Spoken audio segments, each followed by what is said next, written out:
জীবনে যতই দুঃখ কষ্ট আসুক, দুঃখ কষ্টগুলোকে সরিয়ে আমাদেরকে সুখটাকেই খুঁজে নিতে হয়। তো যাই হোক আমার প্রিয় বন্ধুরা, সবাই কেমন আছো? আশা করি যে যেখানে আছো ভালোই আছো, সুস্থ আছো। ঝাড়গ্রাম জেলার ছোট্ট একটি গ্রাম থেকে আমি সুমিত্রা আমার ব্লগ চ্যানেলে তোমাদের অনেক অনেক স্বাগত জানাই। বড়দেরকে প্রণাম আর ছোটদেরকে আমার অনেকটা ভালোবাসা জানিয়ে আমি আজকের ব্লগটা এখন থেকে শুরু করে দিলাম। স্কিপ না করে পুরো ভিডিওটা দেখার অনুরোধ করছি আমি তোমাদের কাছে। আশা করছি আজকের ভিডিওটা একটু হলেও তোমাদের ভালো লাগবে। তোমরা তো দেখলে আমি বিছানা গোছাচ্ছিলাম, তো বিছানা গুছিয়ে পালঙ্কটা একটু নোংরা হয়ে গেছিলো, ওগুলো আগে পরিষ্কার করে দিলাম। তারপর দেখো গ্যাস মুছতে চলে এসেছি। তারপর তো আমি সায়নকে একটু পড়াতে বসেছিলাম। সায়নকে পড়ানো আমার হয়ে গেছে। তারপর দেখো সব জামা কাপড় বের করে নিয়েছি, এগুলো আগে কেচে ধুয়ে তারপর স্নান করব। স্নান করে তোমাদের সামনে আসছি, তো তোমরা পুরো ভিডিওটা দেখতে থাকো।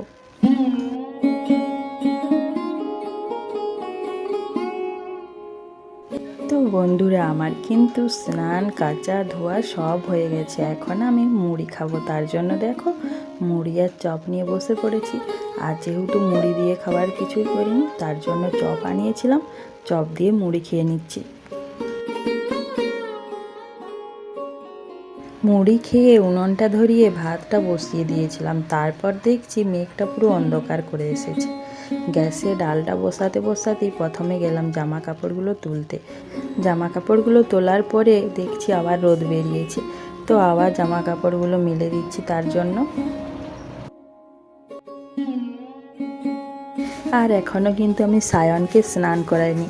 প্রথমে ওকে আগে স্নান করাবো, তারপর রান্না করব। তো ডালটাও মনে হয় আমার সিদ্ধ হয়ে এসেছে, আর ওদিকে ভাতটাও হচ্ছে। জামা কাপড়গুলো মিলে দিয়ে সায়নকে জল দিয়ে চলে এসেছি। তারপর দেখো সবজি কাটতে বসে পড়েছি।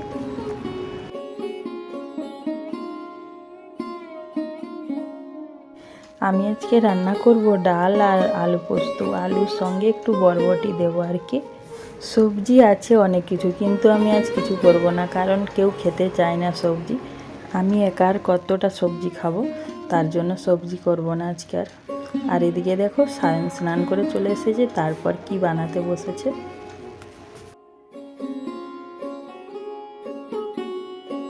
আর দেখো বন্ধুরা, এদিকে কিন্তু আমার ডাল সিদ্ধ হয়ে গেছে, আর আলু আর বরবটি আমি কেটে রেখেছি।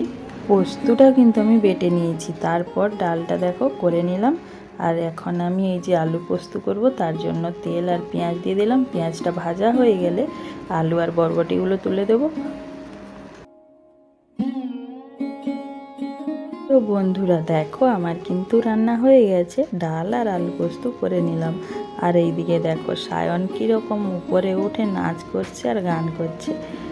ও নাচ করছে গান করছে বলে আমার ভালোই লাগছে। আর মাও তো নেই বাড়িতে, তার জন্য মনটাও খারাপ লাগছে, ঘরটা পুরো ফাঁকা ফাঁকা লাগছে।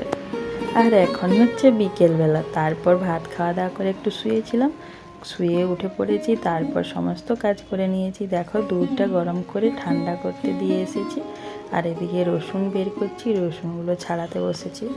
সায়নকে প্রথমে দুধটা ঠান্ডা করে খাওয়াবো, তারপর রসুন ছাড়াবো। তো চলো। তো আমার প্রিয় বন্ধুরা, যারা এতক্ষণ ধরে আমার এই ভিডিওটা দেখছো, তোমাদের অনেক অনেক থ্যাংক ইউ আর অসংখ্য অসংখ্য ভালোবাসা।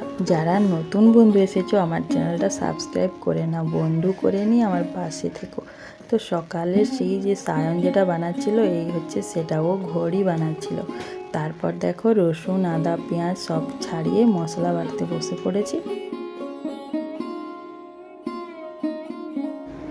আজ রাত্রে খাবার জন্য করছি রুটি আর মাংস। তার জন্য দেখো আটা মাখিয়ে নিলাম। প্রথমে তো মশলা বেটে এসেছি, তারপর আটা মাখিয়ে নিলাম। তারপর দেখো বেলতেও বসে পড়েছি।